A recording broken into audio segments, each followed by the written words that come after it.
Hi, welcome to another episode of Don't Quote Us. Today we're going to be going over Captain Marvel, which we just saw. My name is Jeremy. I'm Chad. Please remember to like and subscribe. Really helps us build our base. Yes, it does. And Steve's not with us, but he's going to be coming in on a remote session at some point. I guess we're going to start off with just a quick disclaimer that this is not going to be a social justice warrior bashing or anything like that, or about Brie Larson. This is about the Captain Marvel movie and just about the movie and how it fits in the MCU. That's all we're going to be covering in this. And so, you know, if you like that, stick around. If you don't, see ya. I'm going to let Chad actually cover the spoiler-free review because he does a pretty good job at this kind of stuff. So I'm going to let him take the reins and drive us there. All right, so just so you know, what I'm going to talk about here, I'm not going to cover anything that you didn't actually see in any of the trailers or previews, anything you couldn't pick up or glean from that. Okay. So that's what we're going to talk about. So the Captain Marvel movie is our origin movie, and it follows the standard, tropes and everything you'd expect from a Marvel origin movie. So that right up front. This isn't a groundbreaking, it's a standard Marvel origin movie. But movie starts off, and again, if you've known anything on this, we know that our character's name is Carol Danvers. In the beginning of this movie, though, she doesn't know who she is. And we know again from the trailers that she has memory loss. She is a Kree warrior on the home planet of Hala. And she goes on her very first mission. And in that mission, things don't go right. During that process, she winds up on Earth. She winds up running into field agent Nick Fury of S.H.I.E.L.D. And then the adventure sort of continues on from there. We do know that there are Skrulls involved, which are shapeshifters. They can take on not only the shape, but the recent memories and of anybody that they wind up touching. So if you've seen the trailers, you see the scene where Carol is fighting the little old granny on the subway, which is a great scene, by the way. Oh yeah. I always love seeing old people get pushed around. It's always great. So we see that, and again, we can't cover in too great a detail on all those different things. We do see, of course, in the trailers, we see Jude Law, who plays a character by the name of Jan Rog, who plays in very heavily in the storyline. And honestly, we can't go into really great detail about it. What I can tell you is, we liked it. Oh yes, it was great. It was much better than I thought it'd be. I'm sure Steve will echo our sentiments, but I don't understand all the bashing. I don't understand people saying it's the worst of the MCU. I think Dark World holds that title very well. Thor 2, Dark World, the Dark World definitely would probably hold that low point title. Yes. Yeah. And I think it was a great time, and I'm glad I saw it. Yeah. No, it's definitely, again, origin movie, so nothing groundbreaking, but God, is it a lot of fun. I strongly recommend you go see it. Oh, actually, I think Steve's calling in, so let's go and let's go to Steve in the field. Let's see what he's saying. What's up, everybody? It's Steve from Don't Quote Us. Just saw Captain Marvel, and now I'm going to give you my impressions. So, absolutely love the movie. I thought it went perfectly with all the other Marvel movies. I will also say this is my hot take. If you are one of these hipster guys out there giving shade out to this movie, I'm going to call bullshit on it. I've seen a lot of it, seen a lot of backlash. Again, call bullshit on it. Great movie. I thought Brie Larson was absolutely great. I think Captain Marvel adds another dynamic to the actual Marvel universe. Love Stan Lee's appearance in it.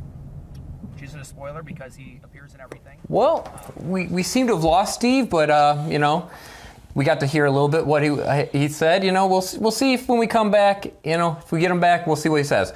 I guess this is as good of time as any to jump into spoilers. Warning.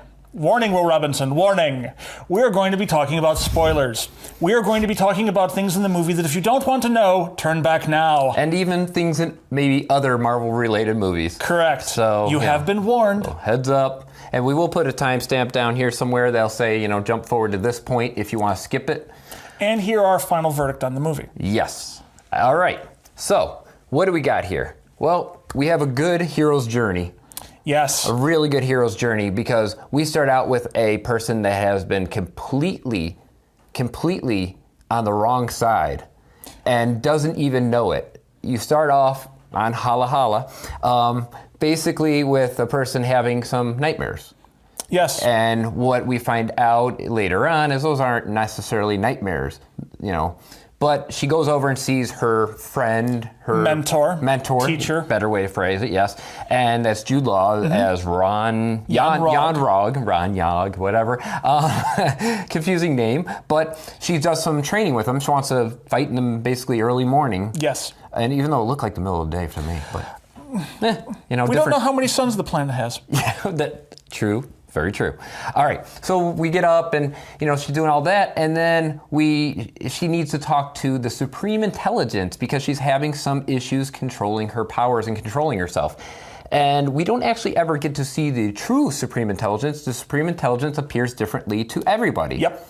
And she tries to find out what Yon-Rogg sees as the Supreme Intelligence, and he says, I'm not telling you, That's for me to know, you to know yourself. And Yon-Rogg, of course, even asks her, who it is that she sees. But the problem is, she has no memories. She doesn't know who she's seeing. Yeah, she's seeing this person, and she doesn't even know who this person is or why they're appearing to him. Is it their mother? Is it her mother? Who is it? Well, this person is actually somebody of significance, which we'll get to a little later. Yep. But then they go and get sent on a mission, and long story short, the mission goes bad. It goes sideways. Bad. And she is captured. Carol Danvers, our Captain Marvel, is captured. Now, it is worth noting that at this point here, she doesn't know herself as Carol Danvers. She's only referred to herself from the Kree as Ver. Or Vers. Vers. Yeah, she calls Vers. And basically, at this point, she starts having a machine that's hooked up to her, and she's seeing all these memories. Well, she's seeing these images. She doesn't know they're her memories, but that's what they're doing. The Skrull are searching her mind for something because she holds the key. She evidently has something in her head that they need. And she escapes from these guys and pretty much, I think, blows up their big ship. It's a really nice battle sequence. Yeah. It's well done. It's got some really good moments of action. They throw in standard Marvel fashion. There's some brief moments of levity in there. Yes. It's standard Marvel formula and everything that's done on it. And again, as always with Marvel, it's done expertly well. Yeah, she's very sarcastic, which actually, Yon-Rogg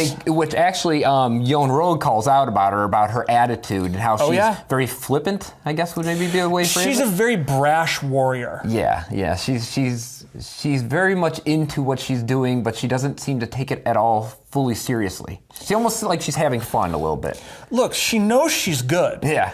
And she's reveling in it, which, of course, they're kind of going almost that Jedi route of banish all emotion. Yeah. Well, she has these basically, her power at this point in the movie is glowing fists that she can kind of shoot almost like a beam out of. An energy blast. An energy blast, yeah. But they keep telling her to control her emotions because she can't control her powers. Yeah, and we're going to get to that more. So we go on, she crash lands after escaping that ship on Earth. Correct. And because the Kree have found out that what they're looking for in her memories is on Earth. Yeah, C-53, I think it was? Yes. Okay, and that's their name for Earth, C-53. We're given a letter and a number. Awesome. Mm-hmm. And we find out at this point, we start kind of getting our timeline because we see a Blockbuster video, you see a True Lies cardboard cutout in there and everything, and we figure out we're about in 1995.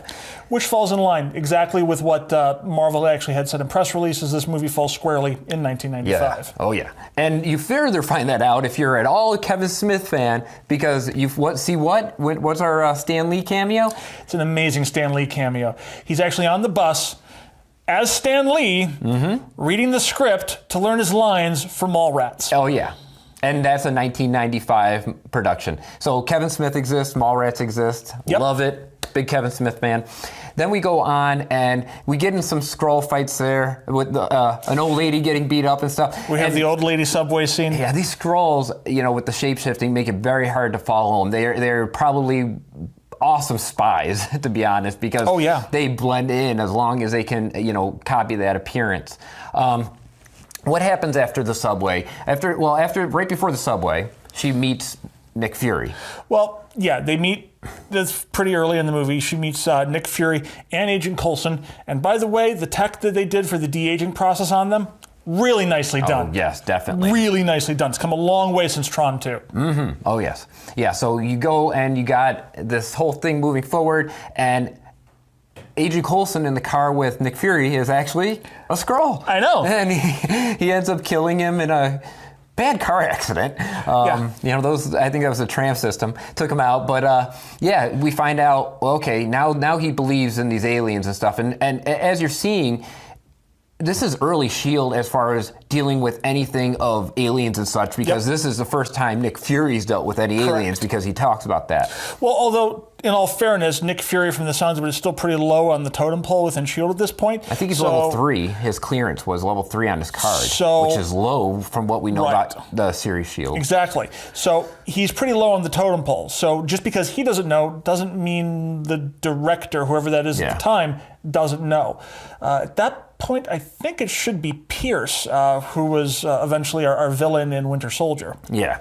So moving on, we basically get to a point where Carol and Nick Fury have a sit down and learn a little about each other and decide, hey, let's team up and try to find this Project Pegasus place. Yep. Now, Project Pegasus, if I recall, was a combination of the United States Air Force and NASA working together, trying to create, I guess, spaceships.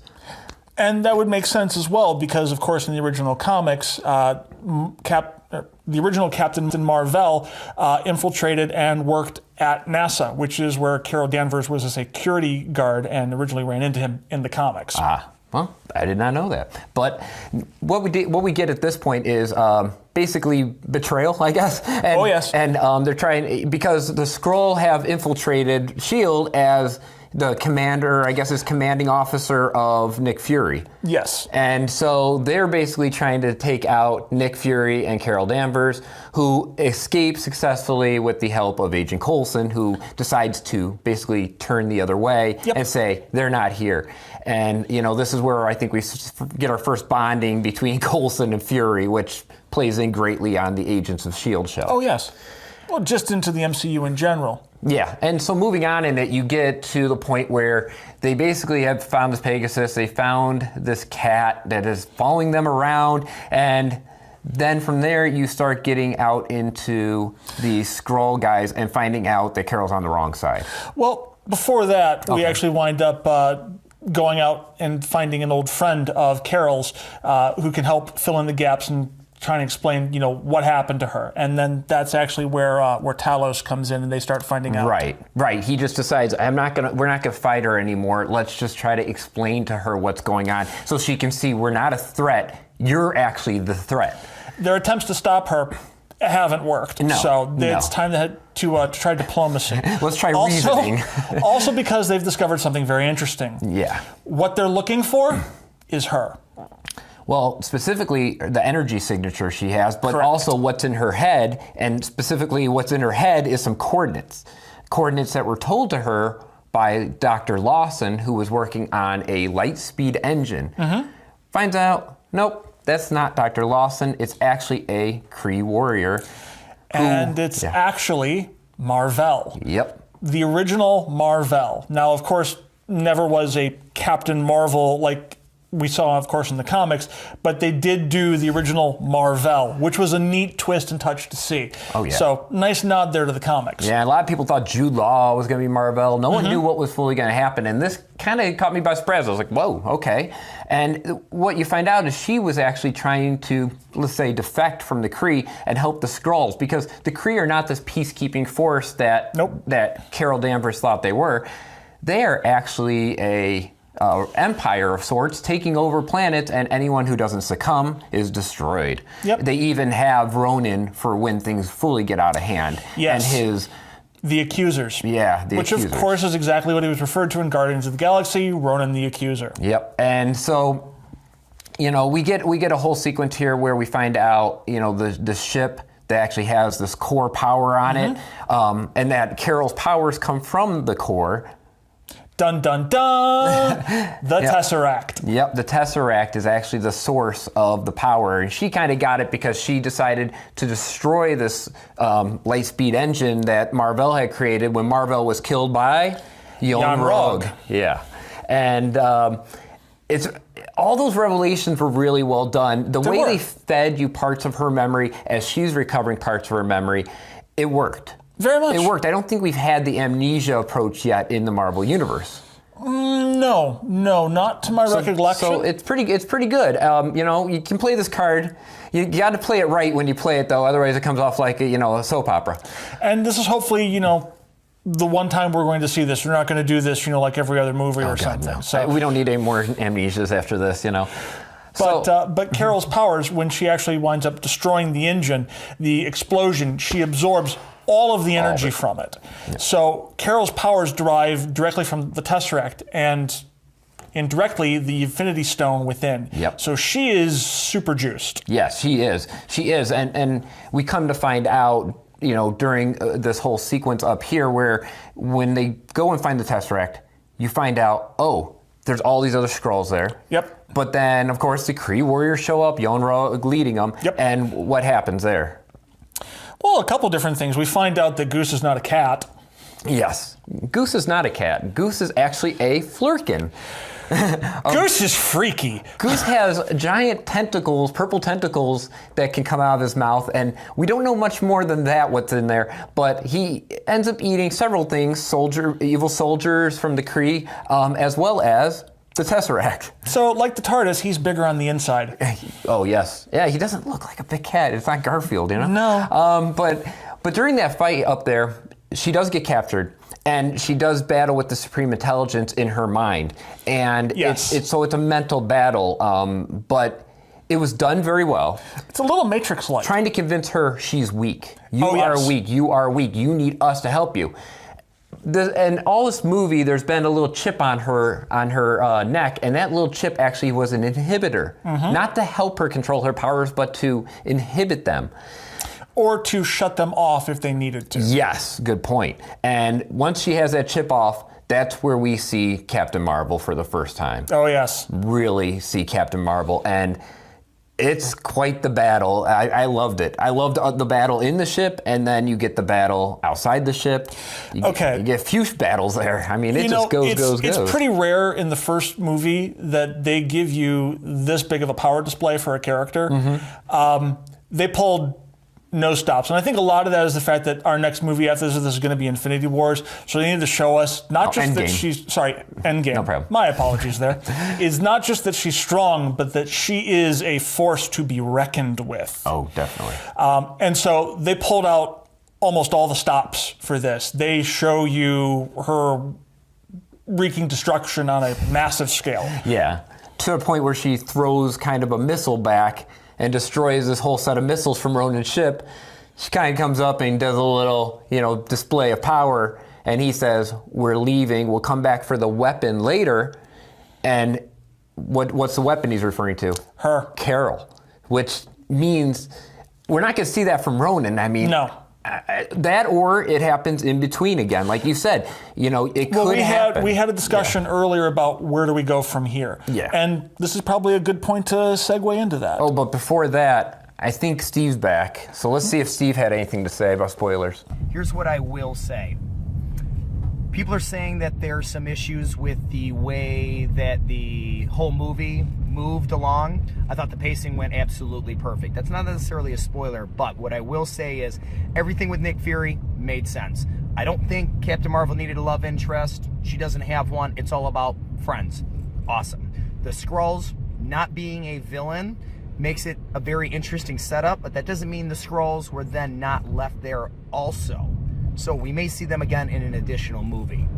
The very end clips, the after credit scenes, you had two of them. The first one was obviously Bruce Banner, War Machine, Black Widow, and Captain America sending out the signal to Captain Marvel, and then all of a sudden Captain Marvel pops up. Really nothing crazy. You could see it coming, and it's going to set up Endgame, which is exactly what I was looking for. And then the very last is where the cat spits up the Tesseract on Fury's desk. Again, nothing crazy. We knew that S.H.I.E.L.D. had the Tesseract. It's a setup movie, and that's exactly what it was. I thought how they actually showed her past in terms of where Captain Marvel started when she was just a jet fighter, and then how she became Captain Marvel, I thought that was an adequate amount. I don't think they needed to go any more in depth. Again, if you're following some of the backlash, people think there should have been more development. I don't think it was needed. It's a Marvel movie. There's been, what, 18 films before this? Let's be honest. Go watch the movie and enjoy. And if you don't like it, I don't care. I don't have time for that. Well, he made some good points. He, echoes some of our sentiments. Of course. That's good. So yeah, where do we go from here? What do you think? There's a few things I'm thinking. Now with that thought in my head, Ronan, I think Ronan gets, one more last stand before what happened to him in Guardians 1. I think we're going to see Ronan go after her. So you think the possibility that our next movie is going Another to be prequel? Essentially, well, prequel to the current of the MCU. Yeah. They're going to keep playing with her in the past of the MCU? Oh yeah, I think I'm almost starting to think it'll be like a 2005 or whatever, precursor Iron Man, everything, or even Sure. 2000, 1995 to now. We got a lot of time to play with before we see her again. But it would be very easy to do. At this particular point, we know that she's left Earth. She hasn't been back, to our knowledge. So it would be very easy to play with multiple Captain Marvel movies out in the universe without her ever coming back on Earth. So they could play out the rest of the storyline of her helping out the Skrulls and battling the Kree without ever going beyond the timeline of what was established in this movie, or they go beyond without going beyond the modern MCU. Thank you. Well, no, and it's a good thing and a bad thing. And always movies done in the past where, spoilers, of course, where you see a hero return, like we see her appear in the ending credits on Earth in the current day with the Avengers. Yes. And when you see her appear in the current day with the Avengers, she's fine. She looks fine. Which means if they do any movies in the past, we know she's going to be fine. Yeah, I know. That's where it is a little bit bad. You don't expect her to lose an arm or a leg or anything if she has all of her appendages right now. Well, let's face it, that doesn't necessarily tell us that. She could become seriously injured. She could lose an arm. I mean, she could also then get it back. Yeah, but later. I mean, end of the day, she's fine. Right. But I guess I think we capped off the ending pretty well. She's gonna relocate the Skrull warriors, and she's going out into space. So where she's gonna get and who she's gonna meet, if they do it before Avengers Endgame, it's not gonna be Earth. No, at this point, they're going to use her very strongly to open up the rest of the galaxy in the Marvel Universe, which is great. Oh, yeah. Because honestly, I'm not sure what they can throw at her on Earth right now. Nothing. Nothing. Without them introducing some major powerhouses into the MCU at this point for her to go against, which... There's a lot of speculation, of course, of how Endgame is going to finish out. If we wind up getting something that shows that the X-Men are coming back, that all of the Fox characters, that the Fantastic Four, and particularly their wheelhouse of villains, which we already have one, the Skrull. We do. But if we start getting those wheelhouse of villains coming in, then we've got some powers that could stand up to Carol.